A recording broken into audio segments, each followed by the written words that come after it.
এক সাহাবী বলছেন যে আমি যুদ্ধের মাঠে আছি, আব্দুর রহমান বিন আউফ আমার ডানে এবং বামে দুইজন সাদা পোশাকধারী যুদ্ধ করতেছে, যাদেরকে আমি আগে কোনোদিন দেখিনি, পরে কোনোদিন দেখিনি। আল্লাহ নবীকে বললাম, আল্লাহ নবী বলছে এরা দুইজন ছিল জিবরাইল আর মিকাইল। বলেন আল্লাহু আকবার। খন্দকের যুদ্ধ শেষ করে রাসূল সাল্লাল্লাহু আলাইহি ওয়াসাল্লাম বাড়িতে ফিরেছে, অস্ত্র রেখে দিয়েছে। রাসূল সাল্লাল্লাহু আলাইহি ওয়াসাল্লামের কাছে জিবরাইল এসে বলছে আপনি অস্ত্র রেখেছেন, আমরা রাখিনি, ইহুদিদের বিরুদ্ধে যুদ্ধ করতে হবে। আর আল্লাহ নবী সব সাহাবীদের নিয়ে বের হলেন। আনাস রাদিয়াল্লাহু তাআলা আনহু বলছেন ইন্নী আরা, আমরা চোখের সামনে দেখছি যখন আল্লাহ নবী আমাদের নিয়ে ইহুদি গোত্রের উদ্দেশ্যে বের হয়েছে, তখন আমরা দেখছি যে আমাদের চোখের সামনে জিবরাইলের ঘোড়সওয়ার বাহিনীর ঘোড়ার পায়ের আঘাতে তৈরি হওয়া উড়ন্ত ধুলা। আল্লাহ আকবার। যে আমরা এখন আক্রমণ করতে যাব তো আমাদের আগে আগে ধুলা উঠতেছে, তো এটা কিসের ধুলা? জিবরাইলের ঘোড়সওয়ার বাহিনী আমাদের আগে আগে ওখানে পৌঁছে গেছে। আল্লাহ নিজে কোরআনে বলছে তিনি মুহাম্মদ সাল্লাল্লাহু আলাইহি ওয়াসাল্লামের সহযোগিতায় আসমান থেকে ফেরেশতা অবতীর্ণ করেছেন। অদৃশ্যের উপর ঈমান। আল্লাহ সুবহানাহু ওয়া তাআলা পবিত্র কোরআন মাজিদে বলেন আলিফ লাম মিম যালিকাল কিতাবু লা রাইবা ফীহি হুদাল লিল মুত্তাকিন। এই সেই কিতাব পবিত্র কোরআন যার মধ্যে সন্দেহের বিন্দুমাত্র অবকাশ নেই, আর এই কিতাব হেদায়েত স্বরূপ, আলোকবর্তিকা স্বরূপ মুত্তাকিদের জন্য। তোমরা কি জানো মুত্তাকি কারা? আল্লাযীনা ইউমিনুনা বিল গায়ব, মুত্তাকি তারাই যারা গায়েবের উপর ঈমান রাখে। গায়েব মানে হচ্ছে যা চোখে দেখা যায় না, অদেখা, অজানা। অদেখা, অজানা, অচেনা জিনিসকে গায়েব বলা হয়। যা চাক্ষুষ সচক্ষে দেখা যায় সেটা গায়েব নয়। আর গায়েবের উপর ঈমান হতে হবে ইয়াকিনের লেভেলে। ওয়াবিল আখিরাতি হুম ইউকিনুন, আর তারা পরকালের উপর ইয়াকিন রাখে। ইয়াকিন কি? আপনারা হয়তো দীর্ঘক্ষণ থেকে শুনতেছেন প্রধান বক্তা আব্দুল্লাহ বিন আব্দুর রাজ্জাক আসবে। তো এতক্ষণ ছিল ঈমান, যে ঠিক আছে আয়োজক কমিটিকে আমরা বিশ্বাস করি, হয়তো সত্যি আসবে। আর যখন আমি এখানে উপস্থিত হয়ে গেছি তখন ইয়াকিন, যে না ঠিকই তো এসেছে। তো যখন কোনো জিনিস চোখের সামনে ঘটে যায় তখনই সেটা ইয়াকিন। আমরা বিশ্বাস করি আগুন জ্বালিয়ে দেয়। সচক্ষে দেখলাম আগুন কাউকে জ্বালিয়ে দিচ্ছে, আমি নিজে আগুনে জ্বলে গেলাম। তো আগুন যে জ্বালায় এটার উপর মানুষের বিশ্বাসের মাত্রা সর্বোচ্চ কার? যে নিজে আগুনে জ্বলে গেছে তার, না যে নিজে আগুনে জ্বলেনি তার? যে নিজে আগুনে জ্বলে গেছে তার বিশ্বাসের মাত্রা সর্বোচ্চ। যে আগুন যে জ্বালায় তা আসলে কেমন জ্বালায়, জ্বালানোর মানেটা কি? কেন ও নিজে আগুনে জ্বলে গেছে। তো অবিল আখিরাতি হুম ইউকিনুন, পরকালের উপর ইয়াকিন লাগবে। মানে মারা যাব না মারা গেছি, মারা যাব এটা তো স্বাভাবিক বিশ্বাস, যে ঠিক আছে আমার গ্রামের ওই লোকও মারা যাচ্ছে, কালকে দেখলাম আরেকজন মারা গেল, পরশু দেখলাম আরেকজন মারা গেল, তো আসলে আমিও একদিন মারা যাব, এটা বিশ্বাস। আর ইয়াকিন কি? আমি মারা গেছি। যেমন আব্দুল্লাহ বিন আব্দুর রাজ্জাক চলে এসেছে, এরকম ইয়াকিন হচ্ছে আমি মারা গেছি। আল্লাহ সুবহানাহু ওয়া তাআলা নবীদের, অনেক নবীকে গায়েব দেখার সুযোগ দিয়েছেন, যার কারণে তাদের ঈমানের মাত্রাটা অনেক বেশি।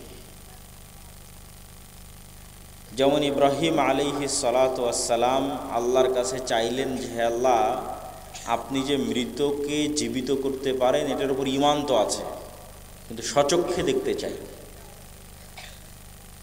আল্লাহ বলছে আওয়ালাম তুমিন, তুমি কি ঈমান আনোনি?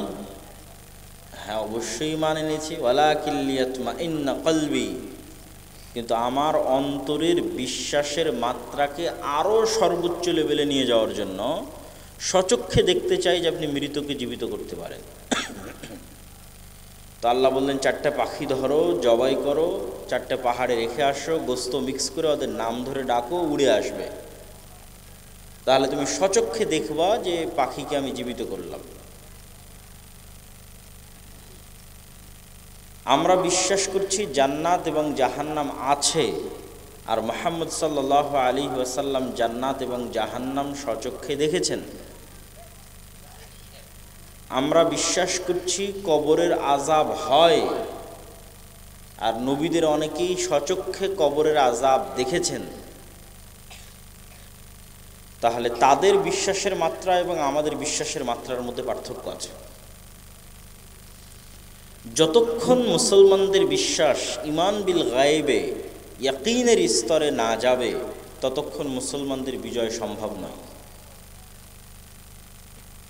কখনোই নয়। আমরা সাধারণত সেকুলার পৃথিবীতে সেকুলার জীবন যাপন করছি, এই জন্য আমরা সবসময় কম্প্রোমাইজ করাতে ব্যস্ত।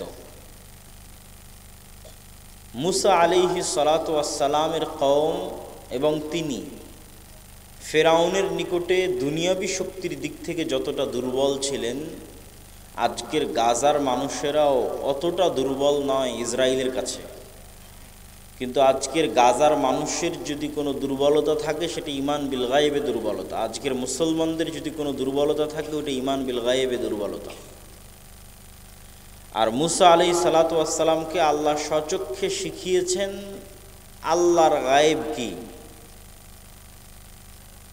আপনি দীর্ঘদিন থেকে যেই ফোন ব্যবহার করে আসতেছেন, আমি সেই ফোনকে পরিবর্তন করে আরেকটা জিনিস বানিয়ে দিলাম। তো মুসা আলাইহিস সালামকে আল্লাহ ওই দিন নতুন কোনো লাঠি দেয়নি। মুসা আলাইহিস সালাম দীর্ঘদিন থেকে এই লাঠি ব্যবহার করে আসতেছে। আল্লাহ আবার ওটা রিচেক করতেছে, মুসা তুমি এটা কি করো এই লাঠি? তো বলে আল্লাহ এই লাঠি দিয়ে গর্ত পড়লে লাফ দিয়ে পার হই। আপনাদের গ্রামগঞ্জে যেটা কাড়াল বলে, গর্তের মধ্যে কাড়াল দিয়ে লাফ দিয়ে পার হয়, অথবা পাতা পাড়ার জন্য ব্যবহার হয়। তো আল্লাহ এটা দিয়ে আমি মাঝে মধ্যে গাছের পাতা পাড়ি। তো এখন বাড়ির কাড়াল যদি দীর্ঘদিন থেকে ব্যবহার করে, নতুন করে আর একটা কাড়াল দিয়ে বলতেছে এটাকে সাপ বানিয়ে দিলাম না, যেটা তুমি মেলা দিন থেকে ব্যবহার করে আসতেছো ওইটা এখন তোমার চোখের সামনে সাপ হয়ে যাবে। যাতে তুমি এই বিশ্বাসে ইয়াকিন অর্জন করো যে পৃথিবীতে যা চোখে দেখা যায় তাই সব নয়, এর আড়ালে গায়েব বলে কিছু আছে, যার একচ্ছত্র মালিকানা আল্লাহ সুবহানাহু ওয়া তাআলার উপরে। পৃথিবীর সকল কার্যকরণের সূত্রের মালিক সৃষ্টিকর্তা আল্লাহ, বাহ্যিক কার্যকরণের সূত্র আল্লাহরই তৈরি করা, ওইটারও মালিক তিনি। তাহলে তুমি ফেরাউনের সাথে লড়াই করতে পারবা, না হলে মুসা আলাইহিস সালামের পক্ষে সম্ভব নয় ফেরাউনের সাথে লড়াই করা। দুনিয়াবি দিক থেকে সম্ভব নয়, দুনিয়াবি শক্তি সামর্থ্যের দিক থেকে সম্ভব নয়। একটাই লজিক আছে মুসার ফেরাউনের লড়াই হওয়ার, সেটা হচ্ছে মুসা আলাইহিস সালামের ঈমান বিল গায়েব সর্বোচ্চ লেভেলে, যার কারণে ফেরাউনের যা শক্তি সামর্থ্য, জাদু মন্ত্র, বিশাল সেনাবাহিনী, এগুলোর কোনো মূল্য মুসা আলাইহিস সালামের কালবে, মুসা আলাইহিস সালামের অন্তরে চুল পরিমাণ কোনো মূল্য নাই। কেননা তিনি জানেন ইন্নাল্লাহ আলা কুল্লি শাইইন কাদির, আল্লাহ সুবহানাহু ওয়া তাআলা এগুলো সকল কিছুর উপর সর্বোচ্চভাবে ক্ষমতাবান। আর আজকে মুসলমানদের ঈমান বিল গায়েব নাই দেখেই শিরকের আড্ডা, মন্দির পাহারা দিয়ে ভোট ভিক্ষা করতে হচ্ছে।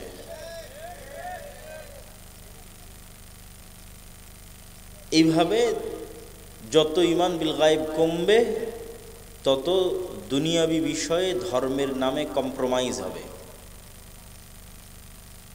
এবং আমাদের ব্যক্তিগত, আমাদের পারিবারিক, আমাদের সামাজিক, আমাদের রাষ্ট্রীয় জীবনেও আমরা আমাদের ব্যক্তিগত জীবনে, পারিবারিক জীবনে দুনিয়ামুখী। কেননা আমাদের ঈমান বিল গায়েব তথা পরকালের উপর ইয়াকিন নাই।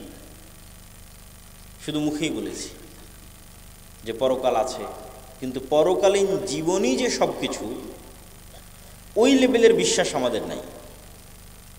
কুতিলা আসহাবুল উখদুদ ওয়ামা নাকামু মিনহুম ইল্লা আন ইউমিনু বিল্লাহিল আজিজিল হামিদ। বিশাল গর্ত খোঁড়া হয়েছে, সেই গর্তে আগুন জ্বালিয়ে দেওয়া হয়েছে, আর সেই আগুনে আসহাবুল উখদুদকে ঝাঁপিয়ে পড়তে বলা হচ্ছে। আর আল্লাহ নিজে কোরআনে বলছে ওয়ামা নাকামু মিনহুম, দুনিয়ার মানুষ, গাবতলীবাসী, রামেশ্বরপুরবাসী, তোমরা কি জানো যে আমি সূরা বুরুজে যেই আসহাবুল উখদুদের ঘটনার বর্ণনা তোমাদেরকে দিচ্ছি, এই আসহাবুল উখদুদকে আগুনে নিক্ষেপ করা হচ্ছে। তোমরা কি জানো এরা কেন আগুনে নিক্ষিপ্ত হচ্ছে? ওয়ামা নাকামু মিনহুম ইল্লা ইউমিনু বিল্লাহিল আজিজিল হামিদ।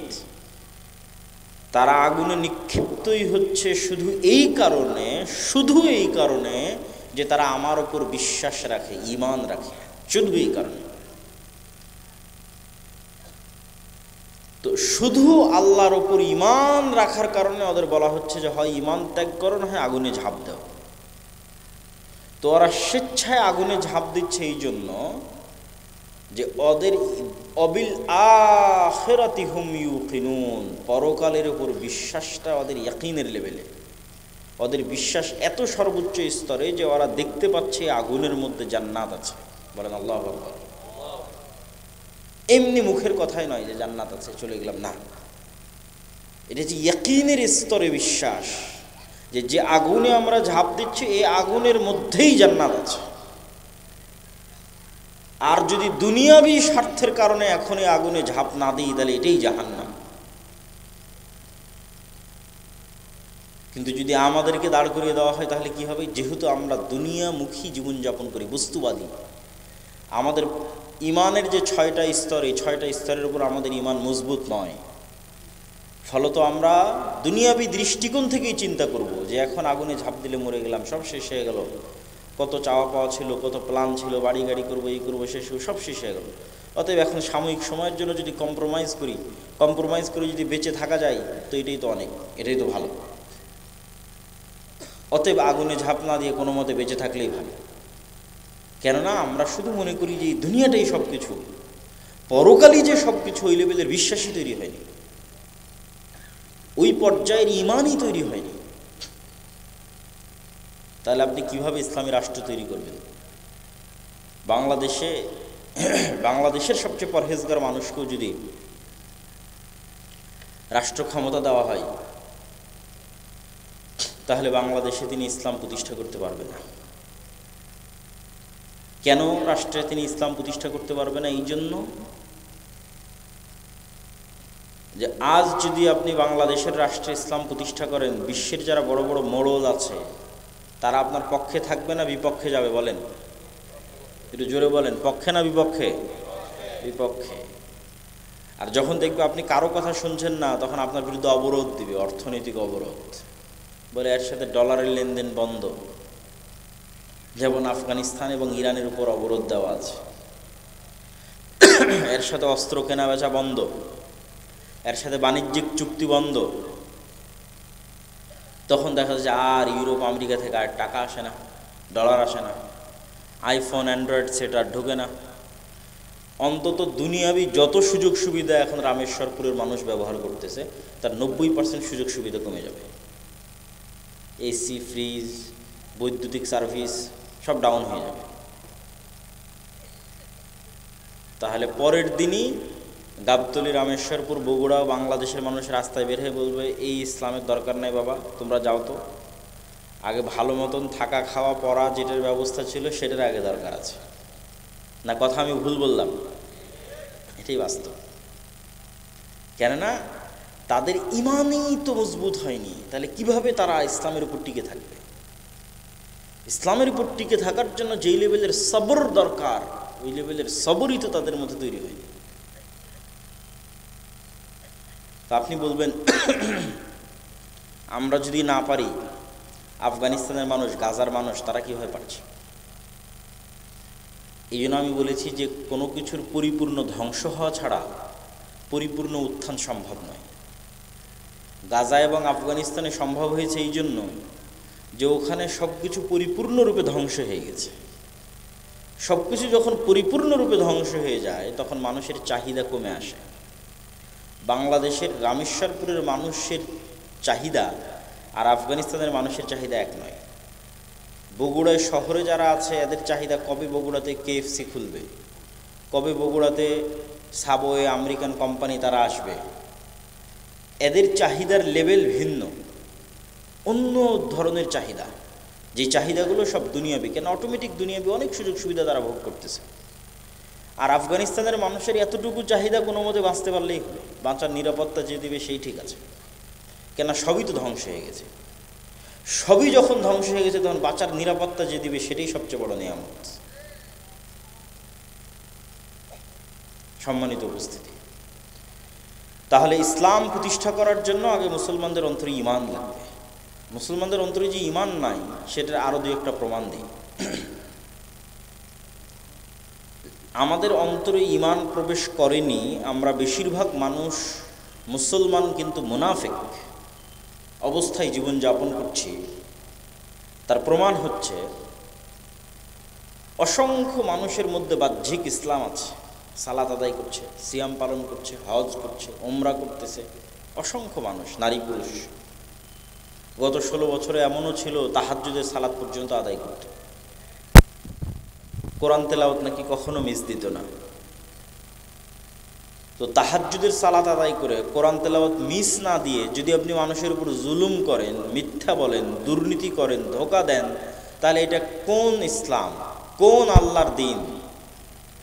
যেখানে আল্লাহ নিজে সত্যবাদী, যেখানে আল্লাহ নিজে ন্যায়পরায়ণ, সেখানে আল্লাহর দিনের অনুসারী মিথ্যুক, ধোঁকাবাজ, দুর্নীতিবাজ কেমনে হয়? এটা অসম্ভব। রাসূলুল্লাহ সাল্লাল্লাহু আলাইহি ওয়াসাল্লাম বলেছেন, লা ঈমানা লিমান লা আমানাতা লাহু, যার আমানত নাই, আমানতদারিতা নাই, তার ঈমান নাই, তার অন্তরে ঈমান প্রবেশ করেনি। ওকে বাহ্যিকভাবে যতই দেখতে মুসলমান মনে হোক, বাহ্যিকভাবে যতই মসজিদে আসুক, বাহ্যিকভাবে যতই হজ করুক, ওসিডিসি, এসপি, মন্ত্রী, এসিল্যান্ড, সাব রেজিস্ট্রার সবাই হাজি, উমরাকারী, নামাজি, কিন্তু নিজের পদের চেয়ারে যখন বসতেছে তখন 90% হচ্ছে মিথ্যুক, ধোঁকাবাজ, দুর্নীতিবাজ।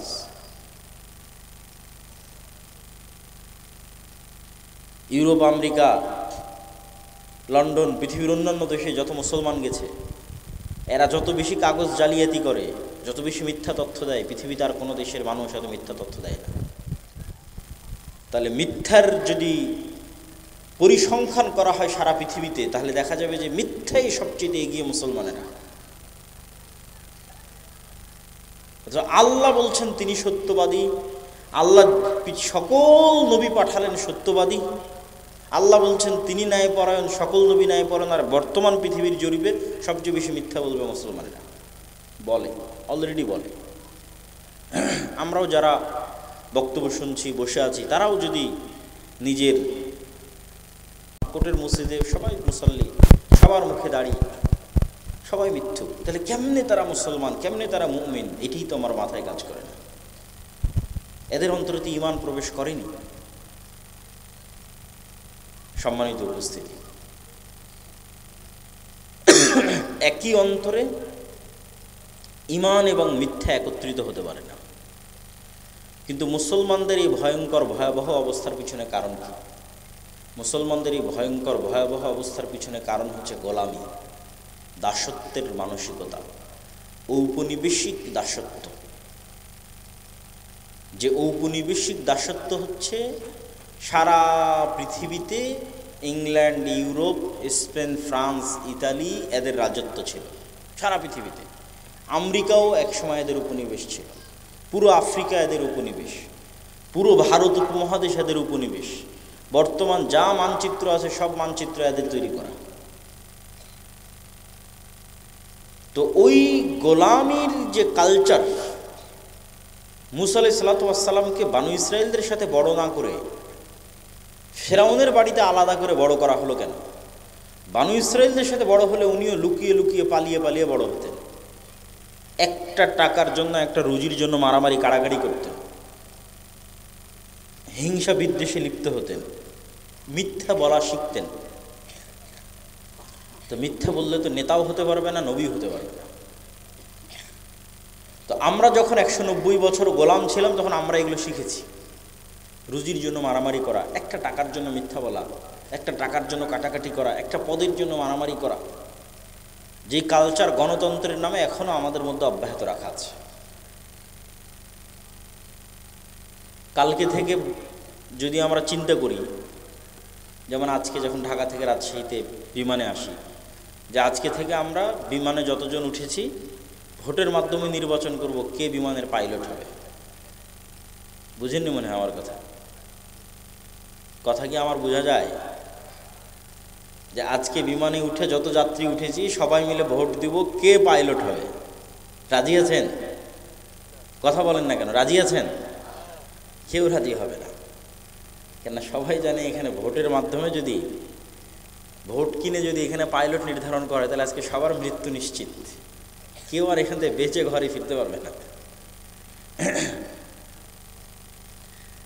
ডাক্তারের ওখানে গিয়ে মেডিকেলে গিয়ে আজকে থেকে আমরা চিন্তা করব যে ভোটের মাধ্যমে ডাক্তার নির্ধারণ করব কে আমার অপারেশন করবে। পৃথিবীর কোথাও কোনো সেক্টরে গিয়ে এটা হয় না, সব জায়গায় যোগ্যতা দেখা হয়। শুধু দেশের নেতা যখন তৈরি করা হবে তখন আর যোগ্যতা লাগে না, তখন যে যত বড় চোর, যে যত বড় মিথ্যুক, যত বড় বাটপার, যত বড় ডাকাত সেই নেতা। এবং এই মিথ্যার কালচার ঠিক রাখার জন্য এই ডেমোক্রেটিক সিস্টেমকে টিকিয়ে রাখা আছে, যেন এই মিথ্যার কালচারটা অব্যাহত থাকে। যাক, আমরা বলছিলাম ইমান বিল গায়ব, অদৃশ্যের উপর ইমান না থাকার কারণে মুসলমানদের সমাজ মুনাফিকিতে পরিপূর্ণ, দুনিয়ামুখী জীবনযাপন। এই অদৃশ্যের ইমানের একটা পয়েন্ট, ফেরেশতাদের উপর ইমান। ফেরেশতারা কিসের তৈরি বলেন? একটু জোরে বলেন, কিসের তৈরি? নূরের তৈরি। যেহেতু আপনার অল্প মানুষ, একটু কথা বললে সবাই কানেক্টেড থাকবেন, একটু ঘুম কম ধরবে, বক্তব্য একটু সময় যাবত বক্তব্য করা যাবে। তাহলে ফেরেশতারা কিসের তৈরি? নূরের তৈরি। নূর কি? নূর হচ্ছে এক প্রকারের আলো যা পৃথিবীতে বিরাজ করে, আমাদের চারিদিকে বিরাজ করতেছে। কিন্তু এই লাইটের আলো নয়, ওই সূর্যের আলো নয়, ওই চাঁদের আলো নয়, কিন্তু আলো। এ আবার কেমন আলো? যে আলো পৃথিবীতে বিরাজ করে কিন্তু চোখে দেখা যায় না, সে আলোই হচ্ছে নূরের আলো। এটা হচ্ছে ওয়ান কাইন্ড অফ লাইট, এক প্রকারের আলো, এবং এটা অস্তিত্বশীল, এটা বিরাজমান। আল্লাহ এবং তার সৃষ্টিজীব এই দুটোর মধ্যে আর হচ্ছে আল্লাহর চেহারা এবং সৃষ্টিজীবের মধ্যে আর হচ্ছে নূর, হিজাবুহুন নূর। আল্লাহর চেহারা ঢাকা আছে নূর দিয়ে। যদি এই নূর সরিয়ে নেওয়া হয় আর আল্লাহর চেহারা উন্মুক্ত হয়ে যায়, তাহলে আসমান এবং জমিন জ্বলে পড়ে ছারখার হয়ে যায়।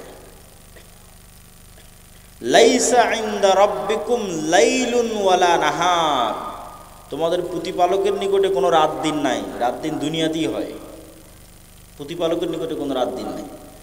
সারা পৃথিবীর সকল আলোর উৎস, বিনূর ওয়াজহিহি আশরাকাত লাহুদ যুলুমাত, আল্লাহর চেহারা যে নূর দিয়ে ঢাকা আছে সেই নূরই সারা পৃথিবীর সকল আলোর উৎস। সকল আলো সেই নূরের প্রভাবে প্রভাবিত। আল্লাহু নূরুস সামাওয়াতি ওয়াল আরজ, আল্লাহ হচ্ছে আসমান এবং জমিনের নূর। ইয়াওমা তারাল মুমিনিনা ওয়াল মুমিনাত নূরুহুম ইয়াসআ বাইনা আইদিহিম, মানুষের সৎ আমল নূর তৈরি করে।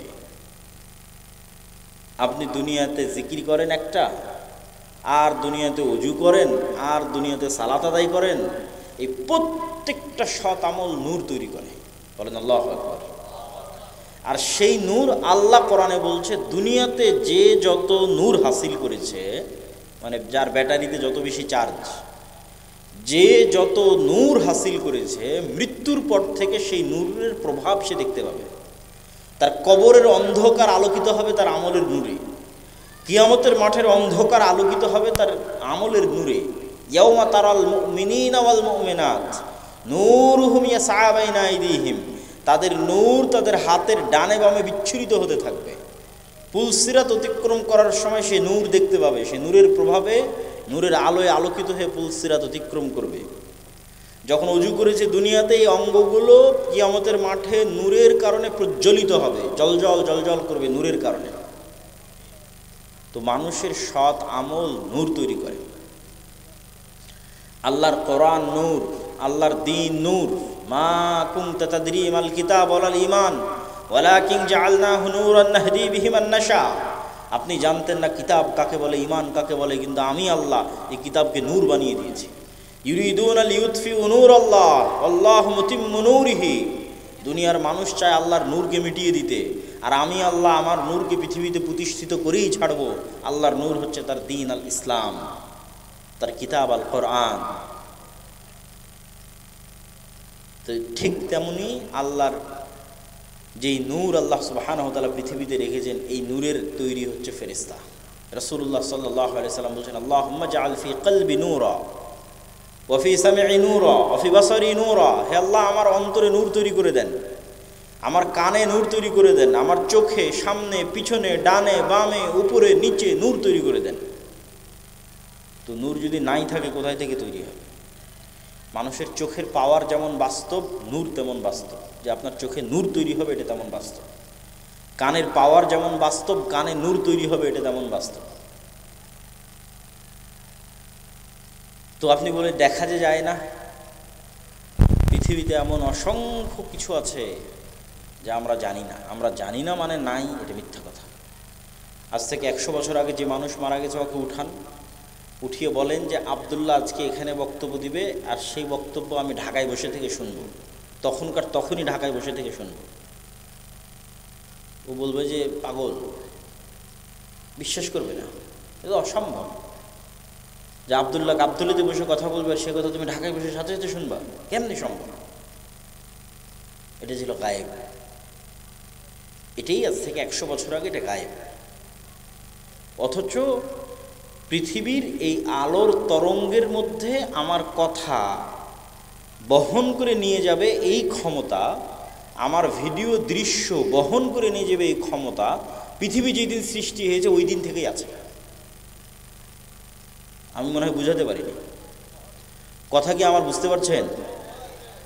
যে আমার কথা এই আলোর তরঙ্গের মধ্যে দিয়ে উঠতে উঠতে আমেরিকা চলে যাবে সাথে সাথে, এই ক্ষমতা এই আলোর তরঙ্গের মধ্যে পৃথিবী যেদিন সৃষ্টি হয়েছে ওই দিন থেকেই আছে। মানুষ জানতো না। মানুষ আজ থেকে 50 বছর, 20 বছর, 30 বছর আগে জানতে পেরেছে, তাই ব্যবহার করতেছে। তো মানুষ জানে না মানে নাই, এটাই তো মিথ্যা কথা। আপনি যখন রিমোট দিয়ে এসি অন করেন, অফ করেন, তখন রিমোট কন্ট্রোলের মধ্যে থেকে একটা আলো বের হয়ে এসিতে গিয়ে লাগে, ইনফ্রারেড রে লাইট। ওই আলো কয়দিন দেখেছে? ঠিক আছে, বিজ্ঞানের যন্ত্র দেখে, কিন্তু এমনও কিছু আছে বিজ্ঞানের যন্ত্র ধরতে পারে। যেমন মানুষের যে ঘ্রাণ শক্তি, এটার চাইতে কুকুরের ঘ্রাণ শক্তি 10,000 গুণ বেশি। তো আমি যদি মাইকে নাক লাগিয়ে বলি যে না, এই মাইকের তো কোনো গন্ধ নাই, একটা পানি নিয়ে নাক লাগিয়ে বললাম না, এই পানিতে তো কোনো গন্ধ নাই, তো এটা মিথ্যা কথা হবে। একটা ক্যান্সার সেলের, একটা করোনা ভাইরাসের মতো, একটা ভাইরাসের মতো সূক্ষ্ম জিনিসের গন্ধ কুকুর ঘ্রাণ নিতে পারে। যে করোনা ভাইরাসের সেলের গন্ধটা কি, এটা কুকুর নিতে পারে। মানুষের তৈরি কোনো যন্ত্রও নিতে পারে না। মানুষের নাক তো বহুদূরের কথা। তাহলে এখন মানুষের তৈরি যন্ত্র যদি বলে যে না, এই করোনা ভাইরাসের, এই ভাইরাসের কোনো গন্ধ নাই, বা এই ক্যান্সার সেলের কোনো গন্ধ নাই, তাহলে এটা মিথ্যা কথা হবে। গন্ধ আছে কি নাই ও কুকুর জানে, তুমি জানো না। তো এইরকম পৃথিবীতে এমন অসংখ্য আওয়াজ আছে যা আমরা শুনি না, আমাদের যন্ত্র শোনে না, কিন্তু আল্লাহর সৃষ্টিজীব শোনে। আর এরকম অসংখ্য আলো আছে আমরা দেখি না, কিন্তু আল্লাহর সৃষ্টিজীব দেখে। রাসূল সাল্লাল্লাহু আলাইহি ওয়াসাল্লাম বলেছেন, ইজা সামি'তুমুদ্দিকা, যখন তোমরা দেখবে মোরগ ডাকছে, তখন তোমরা কল্যাণ চাও, কেননা মোরগ নূরের আলো দেখতে পায়। বলেন আল্লাহু আকবার। ফেরেশতার আলো দেখতে পায়। ফেরেশতা নূরের তৈরি, নূর এক প্রকারের আলো যা পৃথিবীতে বিরাজমান, মানুষ দেখতে পায় না, আল্লাহর সৃষ্টি দেখতে পায়। মানুষের তৈরি যন্ত্র দেখতে পায় না, আল্লাহর সৃষ্টি দেখতে পায়। এবং যখন গাধা ডাকবে তখন তোমরা শয়তান থেকে পরিত্রাণ চাও, কেননা গাধা শয়তানকে দেখতে পায়। শয়তান আবার আর এক ভিন্ন আলো থেকে তৈরি। ফেরেশতারা নূরের আলো থেকে তৈরি, শয়তান আগুনের আলো থেকে তৈরি, দুটোই ভিন্ন ভিন্ন আলো। তাহলে ফেরেশতার আলো যেই লেভেলের তথা নূরের আলো, ওটা মোরগ দেখতে পাচ্ছে, আর শয়তানের আলো যেই লেভেলের তথা আগুনের আলো, ওটা গাধা এবং কুকুর দেখতে পাচ্ছে। তাহলে পৃথিবীতে আমরা দেখি না, আমাদের যন্ত্র দেখে না এবং নেয় না, তার মানে নাই, এটা মিথ্যা কথা। সম্মানিত উপস্থিতি, তাহলে ফেরেশতার অস্তিত্বের উপর বিশ্বাস, এটা ঈমান বিল গায়বের একটা পার্ট। 6টা ঈমান বিল গায়ব, আমানতু বিল্লাহি ওয়া মালাইকাতিহি ওয়া কুতুবিহি ওয়া রুসুলিহি, যে আমরা এই 6টা জিনিসের উপর ঈমান আনলাম। তার মধ্যে 2 নম্বরই আছে ফেরেশতা। আপনার ছেলের অস্তিত্ব যত সত্য, আপনার মায়ের অস্তিত্ব যত সত্য, আপনার বোনের অস্তিত্ব যত সত্য, আপনার ভাইয়ের অস্তিত্ব যত সত্য, এখন আমার আপনার সাথে ফেরেশতা আছে, এটা তার চেয়ে বেশি সত্য। এটা তার চেয়ে বেশি সত্য। কেন বেশি সত্য? আমরা যখন প্রথম সৃষ্টি হয়েছি তখন কোনো মানুষকে দেখিনি। ওয়াইদ ক্বালা রাব্বুকা লিল মালাইকাতি ইন্নী জাইলুন ফিল আরদি খলিফা ওয়াইদ কুলনা লিল মালাইকাতি ইসজুদু লিআদম ফাসাজাদু ইল্লা ইবলিস। আদম যখন প্রথম চোখ খুলেছে পৃথিবীতে, আদম মানেই তো আমরা, তা আমরা যখন প্রথম চোখ খুলেছি পৃথিবীতে, তখন না আমার বাপ, না ভাই, না বোন, না আত্মীয় স্বজন, না ছেলে মেয়ে, না, সবার আগে ফেরেশতা দেখেছি। ওয়াইদ কুলনা লিল মালাইকাতি ইসজুদু লিআদম, আর আমি ফেরেশতাদের ডাক দিয়ে বললাম আদমকে সিজদা করো। আদমকে বললাম ফেরেশতাদেরকে সালাম দাও। তাহলে আমার বাপের অস্তিত্বের চেয়ে কার অস্তিত্ব সত্য? জোরে বলেন না যে কার অস্তিত্ব সত্য, একটু জোরে বলেন তো সবাই, কার অস্তিত্ব সত্য? আমার নিজের ছেলে আমার চোখের সামনে জন্ম নিয়েছে, ওর চাইতে বেশি সত্য কার অস্তিত্ব? ফেরেশতা। আপনার বাড়িতে আমার সাথে, এর চাইতে সত্য। কিন্তু আমাদের তো ইমানই না যে ফেরেশতা আছে। শুধু মুখে বলার সময় বলেছি যে আমানতু বিল্লাহি ওয়া মালাইকাতিহি, তারপরে শেষ। আর সাহাবীদের ইমানের স্তর দেখেন।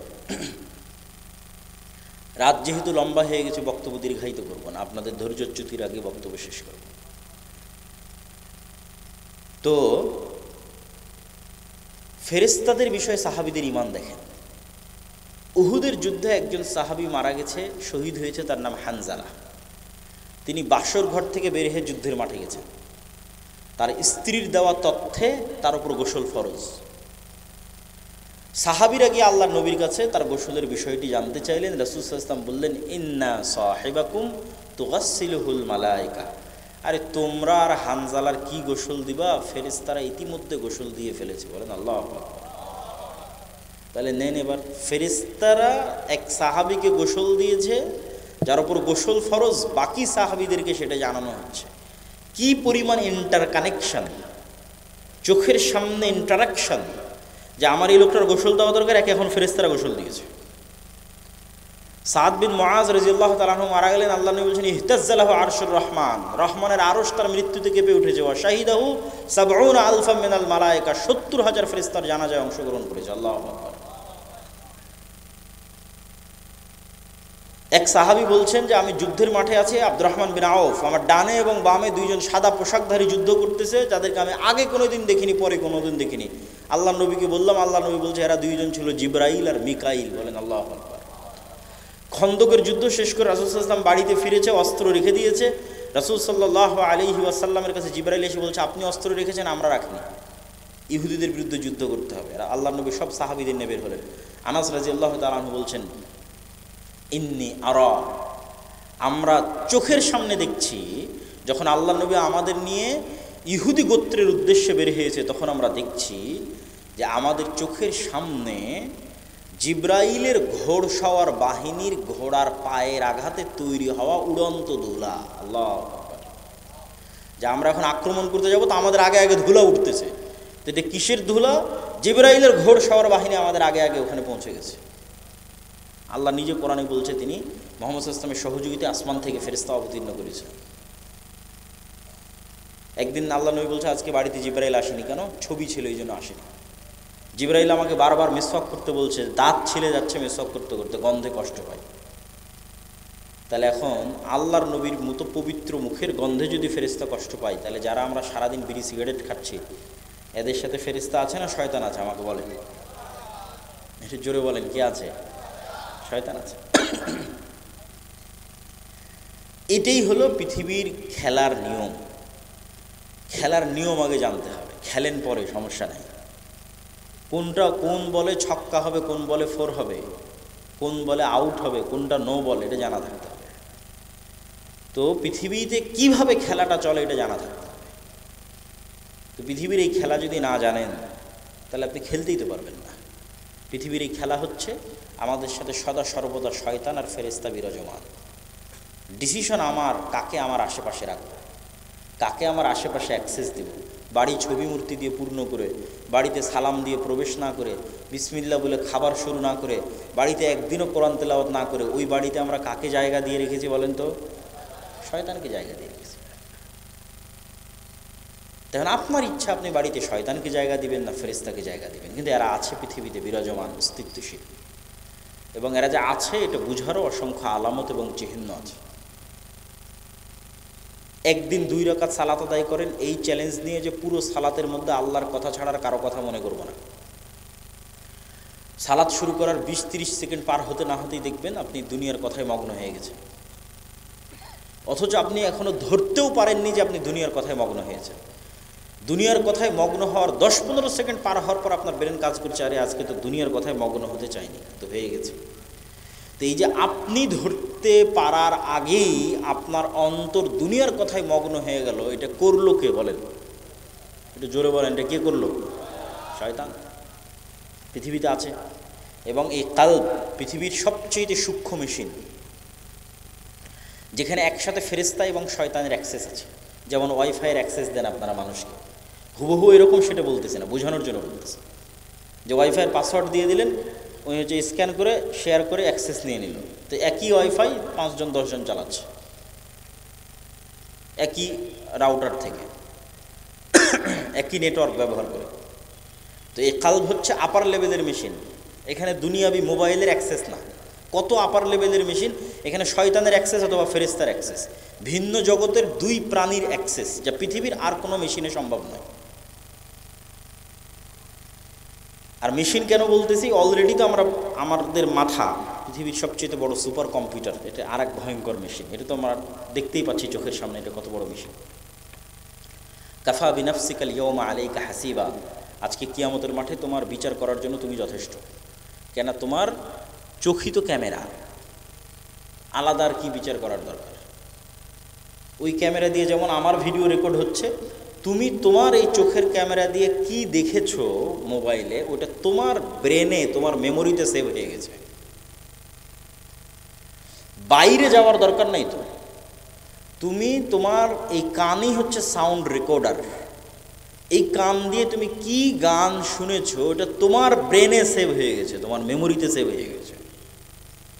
তুমি আর কোথায় যে তোমাকে আমি অপরাধী প্রমাণ করবো, দরকার নাই তো কোথাও অপরাধী প্রমাণ। কাফা বিনাফসিকা লিয়াউমা আলাইকা হাসিবা, শুধু তোমার ব্রেন থেকে ডাটা ট্রান্সফার করতে হবে।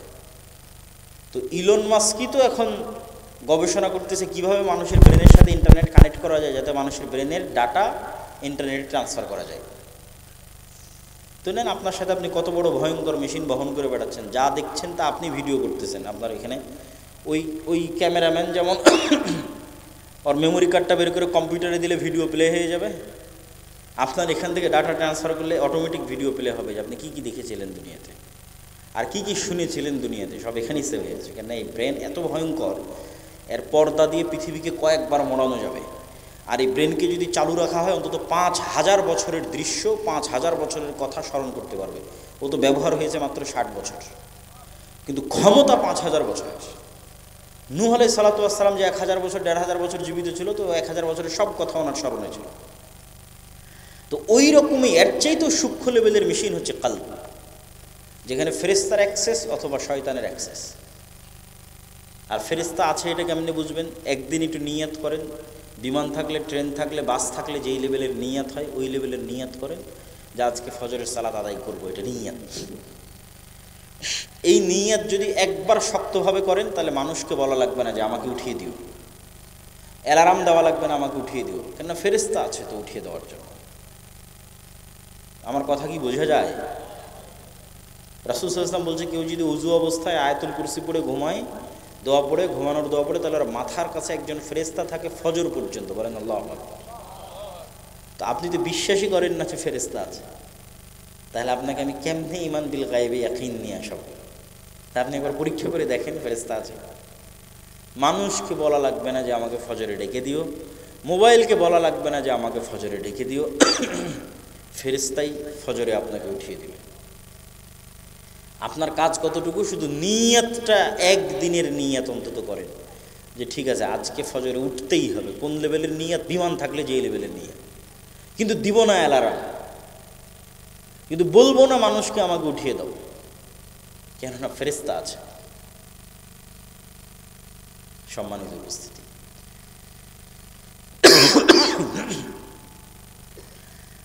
তো আমাদের বক্তব্যের শেষ পর্যায়ে এসে জরুরি কয়েকটা কথা। যদি আরেকটু আগে উঠলে হয়তো আরেকটু লম্বা সময় আলোচনা করা যেত। উঠতে দেরি হয়, লম্বা সময় আলোচনা করলে সালাতের ঘাটতি, ফজরের সালাত দুর্বল হয়ে যাবে, এই জন্য বক্তব্য আগে শেষ করাই উচিত। তো জরুরি কয়েকটা কথা কি? ঠিক আছে, গত বছর রামেশ্বরপুরে এসেছিলাম, ভাই বললেন অনেক মানুষ ছিল। আজকে আসলাম, মানুষ হয়তো একটু কম, আর একদিন আসা হবে কিনা জানি না, কিন্তু এই আশাই, এই বক্তব্য দেওয়াই, এটাই যদি দাওয়াতের মাধ্যম হয় তাহলে বছরে একদিন দাওয়াত দিয়ে কোনো লাভ নাই। প্রকৃত দাওয়াত স্থায়ী দাওয়াত, পার্মানেন্ট দাওয়াত, অল্প হলেও। তা আপনাদের সাথে আবার কবে দেখা হবে না হবে তার মানে আমাদের দাওয়াত থেকে বঞ্চিত হয়ে যাবেন, এটা তো হয় না। এই জন্য সবচেয়ে জরুরি হচ্ছে আমাদের লেখনীগুলোকে গুরুত্ব দেওয়া, এবং আমাদের লেখনীগুলোর মধ্যে এক নম্বরে হচ্ছে মাসিক আল ইতিসাম।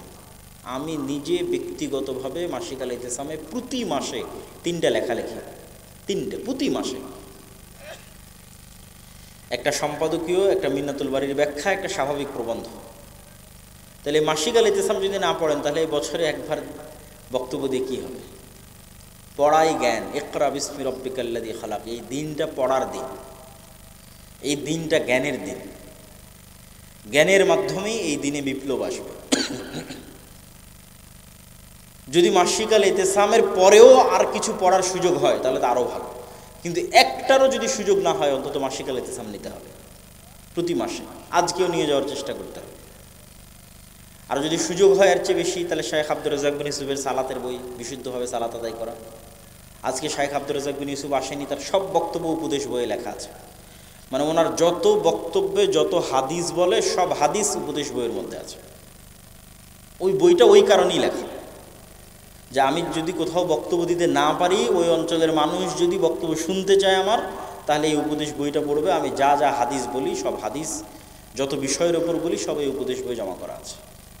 তাহলে বিশুদ্ধ সালাত, বিশুদ্ধ দোয়া, শাইখ আব্দুর রাজ্জাক বিন ইউসুফের বক্তব্য, অথবা আমাদের মিন্নাতুল বাড়ি, অথবা ফিলিস্তিন, এই যে সমসাময়িক মুসলিম বিশ্বে কী হচ্ছে, আফগানিস্তানে কি, তালেবানে কি, এগুলো সব ওই ফিলিস্তিন বইয়ের মধ্যে বিস্তারিত আছে। 2 নম্বর হচ্ছে মক্তব। আপনাদের এই অঞ্চলগুলোতে আমরা মক্তব চালাই, কিন্তু মক্তবের সংখ্যা বাড়াতে হবে। সব মসজিদগুলোকে দাওয়ায়ে আল্লাহর অধীনে মক্তব পরিচালনার জন্য দিয়ে দিতে হবে। এখানে তো দায়িত্বশীল আছে, তারা তো কাজ করছেই, তাদেরকে মূল্যায়ন করবেন। মক্তবের শিক্ষকদের ট্রেনিংয়ের জন্য জামিয়া সালাফিয়ার যাতায়াত খরচ মসজিদের কমিটিকে দিতে হবে না, থাকা খাওয়া খরচ মসজিদের কমিটিকে দিতে হবে না, সব আমরাই বহন করি। আবার 600 মক্তবের অধিকাংশ মক্তবের কায়দা বইটাও আমরা গত রমজানে ফ্রি দেওয়ার চেষ্টা করেছি। তাহলে এত বড় একটা নেয়ামত, এত সুযোগ সুবিধা থাকার পরেও যদি আপনারা গ্রহণ না করেন, তাহলে এটার জবাবদার আমাদের দিতে হবে না, আপনাদেরই দিতে হবে। কেননা এই একদিনের বক্তব্যের চাইতে প্রতিদিন কোরআন শিখবে এটা বেশি জরুরি, প্রতিদিন দিন শিখবে এটা বেশি জরুরি, অল্প হলেও দৈনিক হবে এটা বেশি জরুরি। বয়স্কদের মধ্যেও কোরআন শিক্ষা চালু করা উচিত, বয়স্ক মহিলাদের মধ্যেও কোরআন শিক্ষা চালু করা উচিত। এই জন্য আমরা মে মক্তব শিক্ষিকারও ট্রেনিংয়ের আয়োজন করতেছি। এটা বলা হয়নি, তামিম ভাই যদি স্টেজে থাকে, যে মহিলা যারা মক্তব শিক্ষিকা আছে, যারা এলাকার গ্রামের মহিলা মানুষদের মধ্যে কোরআন শিখাতে চায়, তাদেরও কোরআন শিক্ষার এবং মৌলিক দিন শিক্ষার ট্রেনিংয়ের ব্যবস্থা আমরা করতেছি। 3 নম্বর উপায় হচ্ছে মাদ্রাসাগুলোকে জামিয়া সালাফের সাথে সম্পৃক্ত করা, যেমন এই মাদ্রাসাটা হয়েছে। উনি দাবি জানালেন যেন আমরা নিয়মিত আসি। ইনশাআল্লাহ যদি আল্লাহ তৌফিক দেয়, আমরা আমাদের দায়িত্বের জায়গা থেকে সেটি পালন করার চেষ্টা করব। চতুর্থত, সুদের বিরুদ্ধে যুদ্ধ করতে হবে, এটা খুব জরুরি। যেই গোলামির কথা বলছি, যে ইমান বিল গায়েবের কথা বলছি, যেই নেতৃত্বের বিকাশের কথা বলছি মুসলমানদের, মিথ্যার কারণে, গোলামির কারণে মুসলমানদের নেতৃত্ব যে ধ্বংস হয়ে গেছে সেটার কথা বলছি, এটার মূল কারণ হচ্ছে সুদ। বানু ইসরাইলদেরকেও ফেরাউন গোলাম বানিয়ে রাখত সুদ দিয়ে, কারণ হচ্ছে সেই সুদের কারবারে লেনদেন করত। আমাদের মা এবং বোনেরা যারা কিস্তিতে জিনিসপাতি কিনেছে, তারা কি মিথ্যা কথা বলে না বলে না? বলেন, একটু আমাকে বলেন, মিথ্যা কথা বলে না বলে না? বলে। যেই দিন থেকে আপনি মিথ্যা বলা শুরু করেছেন, ওই দিন থেকে আপনি গোলাম হয়ে গেছেন। মিথ্যা দিয়ে কোনোদিন স্বাধীন নেতার জন্ম সম্ভব নয়। খালিদ বিন ওয়ালিদ, আমর ইবনুল আস, মুহাম্মদ সাল্লাল্লাহু আলাইহি ওয়াসাল্লামের মতো, ওমর ইবনুল খাত্তাবের মতো, সালাহুদ্দিন আইয়ুবীর মতো নেতা মিথ্যা দিয়ে জন্ম হওয়া সম্ভব নয়। তো আল্লাহর নবী বলছে বারবার ঋণ থেকে বাঁচতে চায়, লোন থেকে বাঁচতে চায়। তো সাহাবীরা বলছে, আল্লাহ নবী আপনি এত কেন লোন থেকে বাঁচতে চান? আল্লাহুম্মা নাউযু বিকা মিনাল মা'সামি ওয়াল মাগরাম, আল্লাহ লোন থেকে বাঁচাও। এত কেন লোন থেকে বাঁচতে চান? তো আল্লাহ নবী বলছে, লোন থেকে এই জন্য বাঁচতে চাই যে যেই দিন থেকে মানুষ লোন নেওয়া শুরু করে, ওই দিন থেকে মিথ্যা বলা শুরু করে। মিথ্যা বললে আর নেতা হতে পারবে না, নেতৃত্ব শেষ, গোলামি শুরু। তো এই জন্য গণতন্ত্র আর সুদ, এই দুটো দিয়ে মুসলমানেরা যেন আর কেউ মিথ্যার বাইরে না থাকে।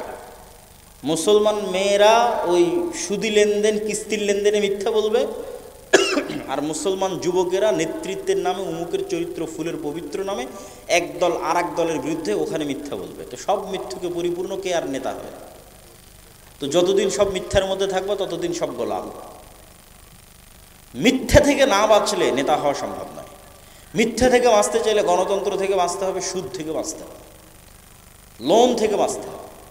তো এই জন্য ইসলামের মূলনীতি যতক্ষণ না বুঝবেন, আপনি লোন থেকে বাঁচতে পারবেন না। ইসলামের মূলনীতি হচ্ছে অল্পে তুষ্ট, দুনিয়া বিমুখ, পরকালমুখী। বিপদে পড়ে লোন নিতে পারে, কিন্তু এসি কেনার জন্য লোন নেবে, ফ্রিজ কেনার জন্য লোন নেবে, মোটর সাইকেল কেনার জন্য লোন নেবে, এটা যদি কর্জে হাসানাও হয়, তবু আর কোনো দলিল কোরআন হাদিসে নাই।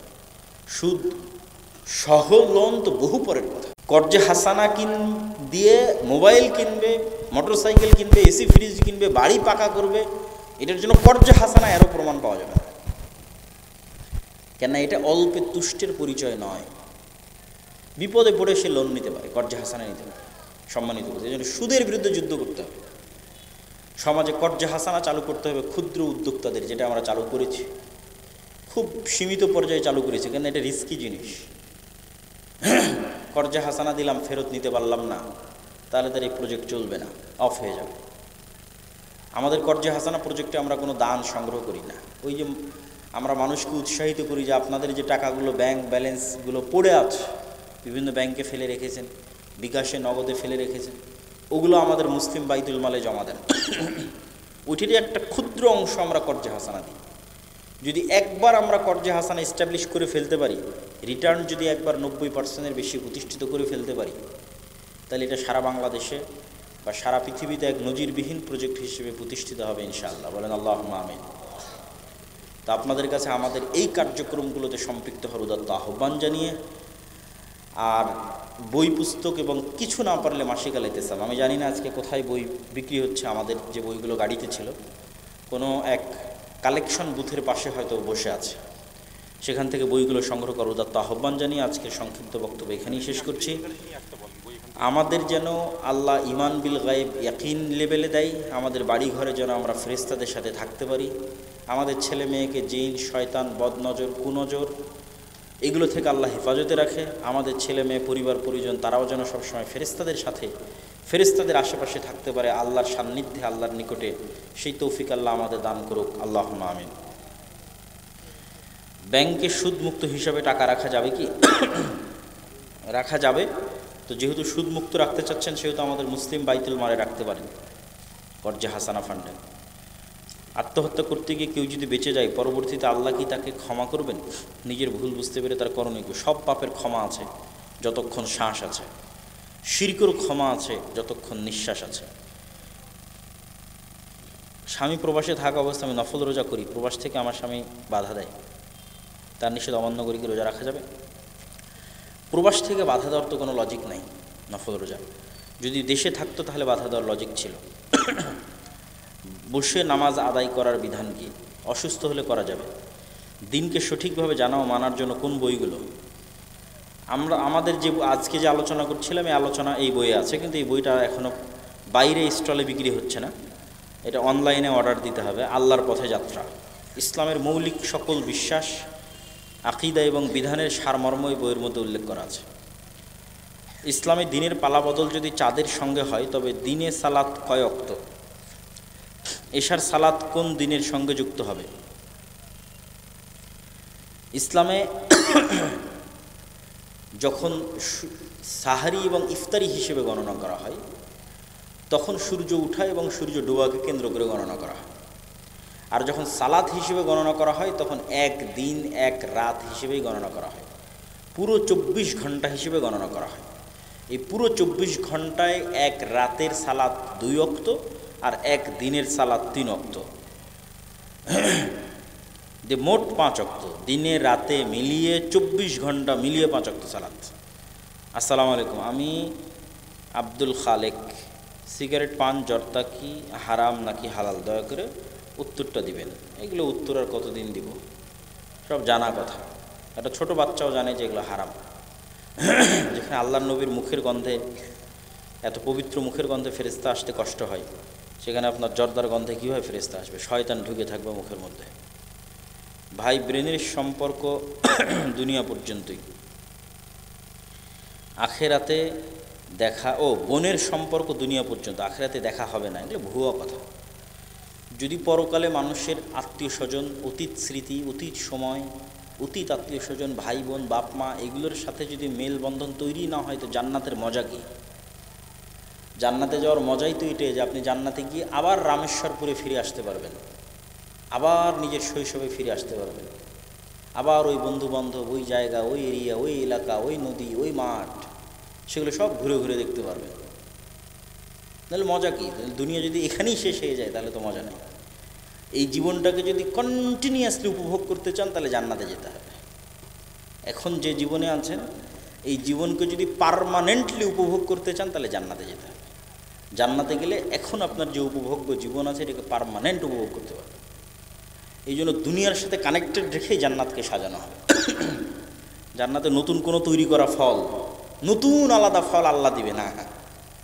দুনিয়াতে যে ফলগুলো দেখে খেতে মন চাইতো ওটাই দিবে। লিচু কত সুন্দর, দিনাজপুরের লিচু খেতে কত ভালো, ওই দিনাজপুরের লিচু আরও আপগ্রেড সুন্দর মডেলে দিবে। আর সবচেয়ে আশ্চর্য কি, এখন দিনাজপুরের লিচু বাংলাদেশে যতবারই খান একই রকম স্বাদ, আর জান্নাতে প্রত্যেক কামড়ে আগের কামড়ের তুলনায় স্বাদ বাড়তে থাকবে। আল্লাহু আকবার, বাড়তেই থাকবে, বাড়তেই থাকবে, বাড়তেই থাকবে, আনলিমিটেড। যেহেতু লাইফ আনলিমিটেড, তো স্বাদের পরিবর্তন এবং বৃদ্ধি আনলিমিটেড প্রতি কামড়ে। মৃত ব্যক্তিকে স্বপ্নে দেখলে কি হয়? দেখাই যেতে পারে, অস্বাভাবিক কিছু না। স্বপ্নে রূহ বের হয়ে যায়। রূহ যেহেতু বের হয়ে যায়, সেহেতু সেখানে স্বপ্নের জগতে অন্য অনেক কিছুর সাথে সাক্ষাৎ সম্ভব। অতীতে চলে যাওয়া মানুষজনের সাথেও সাক্ষাৎ সম্ভব, নবী রাসূলদের সাথেও সাক্ষাৎ সম্ভব, ঠিক আছে? এবং স্বপ্ন অনেক সময় সত্যও হয়। সেটা নির্ধারণ হবে কোন সময় স্বপ্নটা দেখেছে তার উপর ভিত্তি করে। আর স্বপ্ন মিথ্যাও হয়, স্বপ্ন শয়তানের পক্ষ থেকে কুমন্ত্রণাও হয়। সুবহানাকাল্লাহু ওয়া বিহামদিকা আশহাদু আল্লা ইলাহা ইল্লা আনতা আস্তাগফিরুকা ওয়া আতুবু ইলাইক। আসসালামু আলাইকুম।